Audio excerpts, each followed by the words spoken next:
Hi, it's Maria from the Tarot Shop here, and this is a different video. We're not going to be doing a walkthrough. I actually want to do like a mini tutorial on tarot and the composition of a deck. So I'm imagining that you have just arrived, your brand new deck has just arrived, and it's hopefully Rider-Waite based, because that's the founding deck, if you like, really, that many of the modern interpretations are based on. So it's a transferable skill, and the reason for that is once you've learnt the Rider-Waite and the images here, and you learn to read these cards, it's easy to transfer that knowledge onto a deck that you may prefer visually that's Rider-Waite based when you move on up into, or when you move into using the tarot a lot more. So I'm imagining that you're new. If you're not, you're going to find this incredibly boring, so I would probably not watch. If you're new, you've got your decks just arrived, and I'm going to take you through just literally what you might expect and the best way to go about familiarizing yourself with a deck. Usually they have a little, I seem to have misplaced this, but usually there's a little leaflet inside that gives you details on what the box contains, but you don't need that because you have me. So the first thing that you want to do is know that this is 78 cards. You've got usually a little leaflet and then a couple of cards that tell you a bit more about the deck that you've just bought. So for example, this one is the Universal Waite Tarot deck. It's not the original Rider-Waite Smith deck, but it's a recolouring of it. Actually, it was Maria Hayden Roberts, who's actually produced her own tarot deck. She recoloured them for US Games. There's a little bit about Pamela Coleman Smith, which is really nice. If you understand the story behind the Rider-Waite Smith, Rider were the publishers, so they produced these pubs for a chap called Arthur Waite. He was a Freemason, he was a deeply religious man, and he had a lot of information and knowledge on secret information that he wanted to share with the world. So he wrote prolifically. He was extremely knowledgeable. He wanted to take all of the information and make it accessible for everybody. So we are very grateful to him for that. Pamela Coleman Smith was also in the same group that he was. It was the Golden Dawn and Order of the Golden Dawn. She was also there, and he commissioned her as an artist to design the images behind them. It looks as if she had some influence from the Solar Busca from Italy, because they originally started as playing cards in Italy, as you know, with the tarot. Her name was not on the deck, and I'm obviously not too sure what that is because I wasn't around during that time, but I believe it's probably because she was a female and it was very difficult to get things published. She very cleverly has signed every card by leaving her signature in there somewhere. It's a little squiggle you can see, but she wasn't named on the deck. And as it's the right thing to do, a lot of tarot readers now will call the decks Rider-Waite Smith, and that's because it includes her name, whereas the original ones were Rider-Waite. So that's a big long history, sorry, on the Rider-Waite Smith. So Pamela Coleman Smith, The Untold Story by Stuart Kaplan, who was the person who basically found the deck and then brought it back into the public domain. She's known by millions for her illustrations of best-selling tarot deck in the world, the Rider-Waite Tarot. Smith, 1878 to 1951, was also a stage and costumer designer, folklorist, poet, author, illustrator and suffragette, and publisher of books and broadsheets. This book is a chronological study of her life featuring over four. So this is obviously a book that's sold, which is The Untold Story. So they've used this as a little sales ploy, I guess, to get it into this particular deck. But it's nice to know a little bit more about her because there's not a lot said about her. I believe she moved down to the southwest of England at some point in her life and then pretty much stayed there. So as I said, this is not a walkthrough. This is to go through how you would basically work your way through a new deck. Now, the first thing you'll notice is that you've got a number on the first cards and then the Fool. Now, these are the Major Arcana. These are the first part. So you've basically got 5 parts to your deck. This is number 1. And these are the Major Arcana.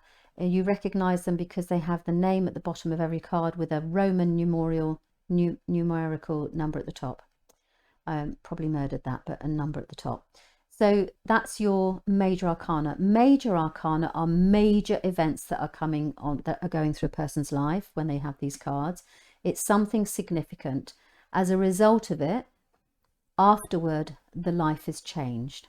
So they're life-changing things. The Minor Arcana, which is the rest of the deck, is broken into 4 sections. You've got what they call suits. So if you think of it as playing cards, because that's effectively what it was initially. The first suit that you have is cups. Not always cups, it depends which way they come out of the pack, but that's cups in this one. And then you've got pentacles. Cheers, tapping my... And then you have wands. So the first thing you do is you divide them into 5 sections. And I would suggest that you learn them section by section. Now, some readers actually only read with the Major Arcana. I don't, because I think that the minor events feed into the larger events. So actually I prefer to get a comprehensive reading across, and I would definitely recommend that you do the same. Let's go through the Major Arcana. So you basically put them down, break them up into sections, and then you intend to learn them section by section. And this may take you, some time, because you may have a look at one suit, and it's not really until you've actually mastered them and recognized the images on the cards that you can really move on to them. The next step, which is to do a spread. It's called a spread, and basically there are predetermined positions. So for example, the easiest one is a 3-card spread for past, present and future, and you lay the cards down, and that card that's on the past is relevant to the question that they've asked. So the Major Arcana, we start with the first one, which is the Fool, and I'm going to give you some handy tips on how to remember what this card means. And this is how I teach. Look at the picture. A picture tells 1,000 words. So in this card, you can see that the Fool is about to take a step into the unknown. He's not even looking where he's going. He's taking a step into the unknown. When this card arrives, the person, or yourself, if you're reading for yourself, is about to take a significant step into the unknown. The Magician creates magic. It's a magician, so they create something out of nothing. They materialize things out of thin air. You've got all of the cups there, the cup, the pentacles, the sword and the wands, which means that when this arrives, this person is going to become expert or seek expert advice, or has everything they need at their fingertips. So they're creating something out of nothing. The High Priestess, you can see she's sitting there and she's hiding something in her cloak. It's called the Torah. And this is the book of hidden secret knowledge. So there is hidden knowledge here. Usually when this arrives, we tell people to use their intuition and be guided by it, because there is something that is not yet, they cannot see. Hidden knowledge. The Empress, she is usually pregnant in these cards, and that's because it's the card of creativity. You've got the Venus symbol there. Here's the water for the emotion. There's a crop growing here. This is the card of giving birth to a new idea or creating something. The Emperor is, as you might imagine, the Emperor leads, he rules. So this is the card of leadership. So you don't necessarily even need to look at the card too much. You know that the Emperor is the Emperor of the situation. They're the leader. The Hierophant, we use the visual clues in this. You have 2 people that are seeking guidance from somebody who is looking here and connected to the divine. This is a usual card in modern readings these days. Somebody that gets this card is usually going to have do some self-development or some self-help work, seeking mentorship from somebody who has more knowledge than they do. So it's a card of mentorship. The Lovers. Now he's looking at her, she's looking. In very older decks, you would have 2 women and a man trying to choose between the 2. The Lovers can very well mean that it's the lovers, so you have a relationship that's about to begin, or it's about a relationship. It can also mean that we have obsession and passion here. So we have somebody, sometimes if there's lots of work-related cards in a reading and you get the Lovers, it means they're obsessed with work, not that they're having an affair at work. Although effectively they are, because they're having an affair with their work, aren't they? The Chariot. If you think back to Roman times, chariots charged on ahead. So this is the card of advancement, moving on. To just see the chariot and know he's going to charge on. Strength. She has so much inner strength and gentleness about her that she's managed to convince this lion that it's a good idea to let her open his jaws and look in his mouth. And she trusts that position. She trusts that lion. Inner strength. The Hermit, this is alone time. You can see he's looking down, not really looking around to the world, and he's using a light to guide him. This is the time when you spend time on your own, working things out and looking within. The Wheel of Fortune, this is a card of evolution. So the wheel keeps on turning, doesn't it? It's everybody's turn. Everybody has their chance at luck, and it's whose turn it is based on the wheel where it will fall. So it's, I guess you could say, a bit like fate. But it's evolutionary change. Justice, this is, yes, it's legal matters, of course. If this is relevant to the reading, it will be legal matters. If not, if it doesn't make any sense as a legal card, then it's actually about finding your true path. So when this arrives, this person is inevitably about to find their right path in life or their right position. It's about what's right for the person who you're reading for, or yourself. The Hanged Man is hanging around and there's delays. These are usually, because you can see he's hanging around, and it's of his own doing. It's really quite, usually because it's been a bit sloppy, but also because it's divine. So it's meant, there's meant to be a delay. There will be a reason that there are delays. Death is the card of rebirth. That is, life is, so something has definitely ended and is about to begin. You can see the sun is rising here. So the sun is rising on a new life, because the old one has gone. Temperance, this is patience. So we're literally pouring from one cup to the other, just balancing things and waiting. 1 foot in water, 1 foot on land. It's about balance and patience. The Devil, as alarming as this card looks, and people get quite uncomfortable with it, the Devil is about temptation and procrastination and being tempted by delays. And in order to stay, if you get this card, it's just telling you to stay focused on what it is that you want, or you'll get distracted and there will be delays. And the distractions are of your own doing, because you can see this, they could actually remove these chains from themselves, but they don't, because they've chosen to be distracted. The Tower is chaos. Lightning strikes from out of nowhere and out they come. This is the card of chaos. But when this card comes, you can see it's complete chaos. However, the tower, or their home, or where they live, wasn't built on solid ground. It was built on a cliff edge. So of course it was going to fall down one day. So this is about building your life again on stronger foundations. The Star.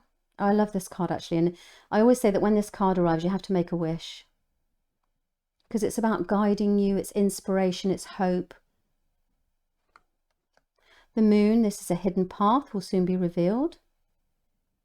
These dogs are so busy baying, they've not actually seen this lobster's going to come and take that path for them. So a hidden path will soon be revealed. The Sun, happiness, health, as the sun is, how the sun makes you feel, your sunflowers, makes you feel happy and joyful. So this is a card of success and happiness and health, as the sun makes you feel. Judgment. Now when this comes, these people are being, you can literally see they're being woken up from the dead. Now this means that you have not been living your full life. You've not been living the life that you should be living, and you're being woken by Archangel Gabriel to live your life, to make the most of it, to go get a calling. So usually somebody will get a true calling. They'll completely have a change of direction, go from one career to another, because they're being called to the thing that they were meant to be doing on this lifetime. And the World, you can see the world is at her feet. The world is at her feet. So as a result of this card will tell you that your world is about to change, its completion, and the world is at your feet. So this is the Major Arcana. I'll pop that to one side. And that leaves you with 4 suits. So you have the Wands, the Hearts, Swords, and Pentacles. Now, these are the 4 aspects of your life. So the Pentacles are your money and material possessions. The Swords are your thoughts. and how you think. The cups are how you feel and your emotional connections. And the wands are what you are doing in this life. So it's action and activity and what you're doing. So we'll start first with the Pentacles. Of course, you can play this video many times if you can listen to me waffling on, but hopefully this is making sense to you. So you look to the picture and that's what gives you. Now, in these minor arcanas, you have the 4 suits, as I've said. You have cards numbered from 1 to 10. And as well as that, you have court cards. Court cards cause a lot of confusion for people, and they really don't need to. I always say keep it simple. Now, I'm actually only going to give you the uprights in this video, this tutorial. So I'm going to give you all the upright meanings. If you want to do reversals, I don't recommend that you do those to start with, because then you've got to learn 78 cards twice. So I would say that I don't ever have reversals because I shuffle my cards in the same position. I don't have any that would ever come in an upright or reversed position. Some people do, they shuffle them around a table, and as a result of that they do get reversals. So it's up to them how they read them when they lay them down on the table. As I said, I don't read reversals, but if I was to do that, then I would basically mirror the interpretations. So this is a new business. I would say that you know, there's an obstacle here with the desire for a new business, or there's stagnation in a new business. I reverse the card. So Pentacles, we've got the 1, which is the new beginning. So this is a new financial beginning. This is all to do with money, finances, and the material world. New. Ace is a 1, so they're beginnings. Beginning for a new financial beginning. 2, this is a decision. 2, so you have a choice, don't you? It's a decision to make. This is actually financial juggling. You can see he's juggling his finances. 3, this is the apprenticeship card. So we're earning money because it's finances, but it's only number 3. So it's creating. All 3s are creation, so it's creating something financial. And this is the apprenticeship card. You can see he's just started to get notice here. He's only got 3. He's starting to get noticed. So we say this is the apprenticeship card. 4, you can see he's standing on his money. He's holding it and he's got it on his head. So it's in his mind. He's thinking, very concerned about finances and trying to hold on to it. This is 5s are loss. They are with every single suit. Their loss and that leads on to change. So there's a step. This is like a milestone, you could say, really financially. So it's a financial milestone, and there is an awful lot of feeling out in the cold financially. Out in the cold financially. 6, this card of generosity. You can see that he has enough to be able to share with those that are less fortunate than himself. So it's generosity. Financial generosity. Here he's watching his money grow. You can see exactly what he's doing. He's watching his money grow. And here we have the Master Craftsman. And whereas you had the 3 before, it was very early in the deck of finances. This is now the 8. So this is somebody who knows what he's doing. He's very skilled at this. And he's busy, putting his work out into the road, well established, and earning good money from it. So this is the Master Craftsman. 9, you can see that she's not worried about her money at all. She's not even looking at it. She's enjoying life now. So this is financial fulfillment. She's very well established. So she's established financially, and she's now considering the luxurious things in life, like wearing beautiful clothes and actually falconry. It's like a habit or a pastime. And this is financial windfall. So this is 10. So we have a financial, you can see literally money is raining down from heaven here on them. And it's a very happy scene. So that's the 1 to 10 of the Pentacles. And then you have the court cards. Now, I'm going to keep this very simple because we are learning. All pages are new paths. So this is a new financial path will soon be presented. And it's a inspirational one. So it tends to come from a divine source. So watch out for it because a new financial path will be presented.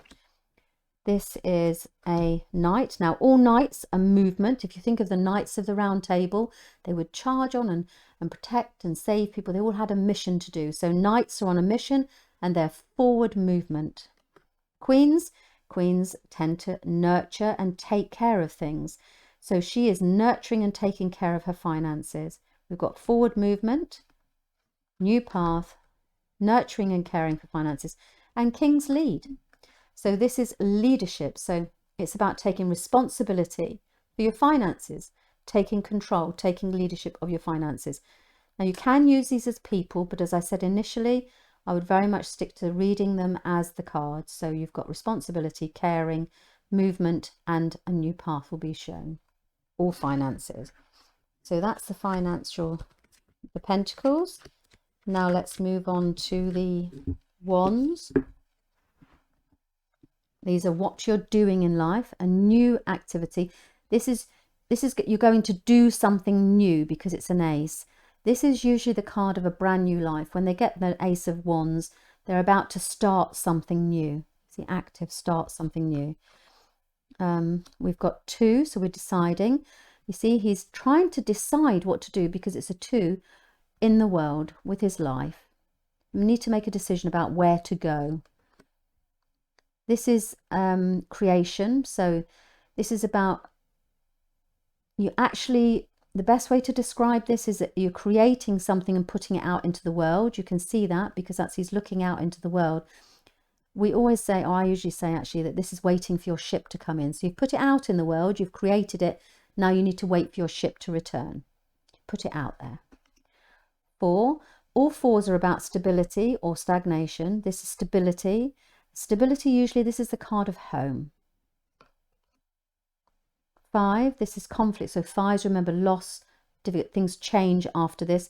This is conflict. You can see they're all fighting, but there's no one above anybody. It's on a level. So usually this is colleagues in fighting. This is victory. So you can see he's doing a victory ride through the square and everybody's cheering him.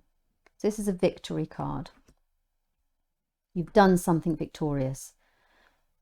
Here you are defending yourself. There's a physical thing. So you're actually defending yourself against all this attack, standing up for yourself.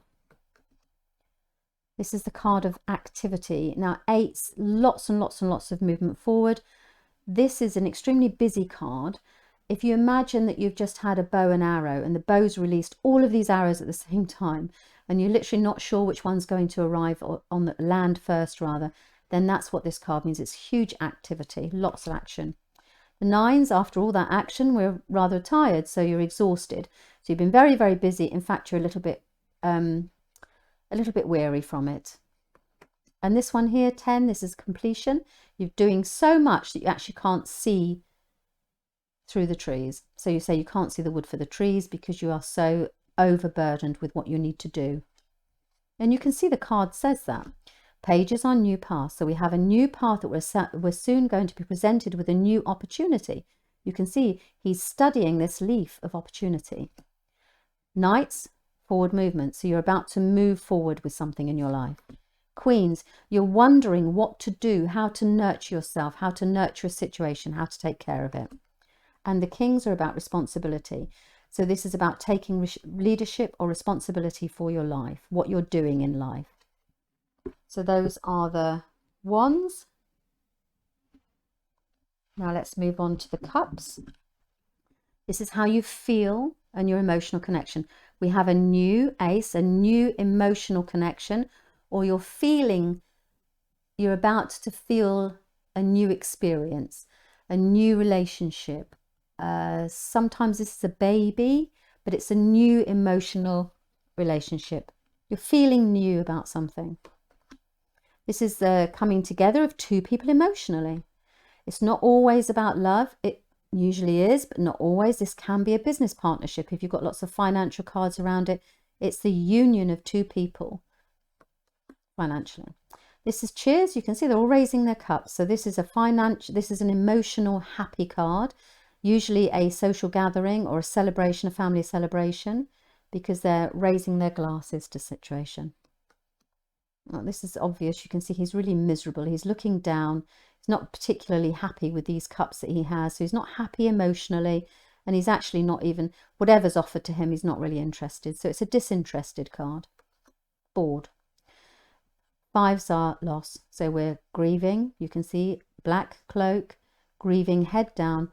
grieving over loss. We need to remember that there is other things behind us now. So we have got other emotional support, but we're just not looking at it. So it's quite a tough card, this one, from an emotional point of view. This is a card of nostalgia. Now, you can see that this is a child's face and this is an older lady. Now, what's happening here is this is the card of nostalgia because she's being taken back to her childhood and being presented with a gift. So very often there's a reason for this nostalgia. It's a very happy time for them. There's some nostalgia there, going back to the past. This is the card, the Seven of Cups. You see, emotionally, there's an awful lot on offer here. So it doesn't know which to choose. So there's lots on, very confusing, quite illusionary. This is obvious. You see, he's walking away from his emotional past. They're walking away. This is, you can see he's so happy. He's sitting here, arms folded, very happy. All his cups are on display. So this is the card of emotional fulfillment. He's fulfilled emotionally. And here's the happy ever after. The card we all want to see in a reading, happy ever after. Page is a new beginning, so a new emotional beginning will soon be, new opportune path will be presented. Knights of Cups, so we're moving forward emotionally. This can sometimes be a love coming back into the life, but it's movement emotionally. The Queen is nurturing. Sometimes this is the mother, wife, sister, friend, but it's emotional nurturing. And here we've got emotional responsibility, emotional leadership. So those are the cards of the cups. And the final suit, which is actually the toughest one, I have to say, when you encounter it, is the swords. And it's not the toughest to remember, it's the toughest to endure, because this is our thought. So this is what we think, it's in our mind. And as you know, the mind is an extremely powerful tool that we have. So the cards, when they come out, this is not, you know, this is not a hopeless situation. But when you do get the swords, you need to remember that these are just what this person is thinking at the moment. And actually, we have the power to be able to change our thoughts and our situation. Tarot cards are not set in stone. They are guiding us literally as to where we're going in life, unless we make a change, because we have free will. So aces are new. We have a new way of thinking about something, a new thought, a new idea. We're seeing things from a new perspective, a fresh perspective. The two, we need to make a decision. I wouldn't say a mental decision, that sounds not particularly right, but we need to make a decision about something, decide. And as we know, we do that in our minds, so we need to decide. This is the card of heartbreak. We're thinking about an emotional loss because it's the heart. Usually this is somebody who's had a breakup, so it's on their mind. 4, we're taking a break. We're not thinking about anything at the moment. We need to have a rest, which is exactly what the card says. Now the 5, again, losses. Now this person is actually picking up all of his thoughts, and he's not really, look at these two people, look quite, they've dropped their swords and they've walked away from him because he's been goading them a little bit, and he's also feeling sorry for himself that he has to do it all himself. This is the card of isolation, but there are people there. It's just that he's choosing to not ask for their help. And so it can be like you need to look around you to see if you can seek help from others around you, because they are there to help you. Isolation and loneliness. The 6, this is a card where you're sailing off into smoother waters. Troubled waters are behind you now. And she's all slumped over, wrapped in a hood and really quite exhausted by it all, but nonetheless it's behind her now. She's sailing into smoother waters. With this card, I always say, look out, there's a thief about. Because you see, he's stolen these swords. He's left 2 for them, but he's stolen them. So you have to, there's deception, you see, and they're thinking that they've been deceived or that they've been robbed. Something's not quite right. The 8, this person thinks, because it's a thought, swords, that they are trapped. This person is so busy worrying and thinking that it's keeping them up at night. Their mental situation, their thought process at the moment is keeping them up at night. Anxiety and worry. The 10, This looks horrific, doesn't it? You can see this chap stabbed in the back of the head. There's all these sorts. So very often people say, oh, I've been stabbed in the back. Yes, you feel very despondent and let down by life and the people in your life. But actually, this is the 10. So it's completed. So now it's as bad as it's going to get. And from here on in, it can only get better. So this is the end of the anguish. Final straw. Page of Swords, we have new paths. So this is a new path mentally or intellectually. We've got movement forward, fast movement forward from a thought process. So they're totally determined to think differently. The Queen, we're nurturing our thought process. And actually the Queen usually has plenty to say about it. So she suddenly started to stand up for herself because she's thinking from an emotional and nurturing point of view. And the Kings are about leadership. So we're taking responsibility for our thoughts and we're taking control of our thoughts. So those are the swords. So you have the swords all about thoughts. The cups are all about feelings. The wands are all about what you're doing in life. The pentacles are how we spend in our material world. And then we finish with the Major Arcana. So you divide them up and learn it one step at a time. And then the next thing from that is to go on to do simple spreads like a 3-card spread. You think of a particular question, you obviously shuffle these around quite well, think of a particular question, and then you do a past, present and future reading and try and read those cards. It becomes like a story. Okay, so I hope that you found that helpful. If there was anything more you wanted to know, then please feel free to leave a note in the comments. Thank you.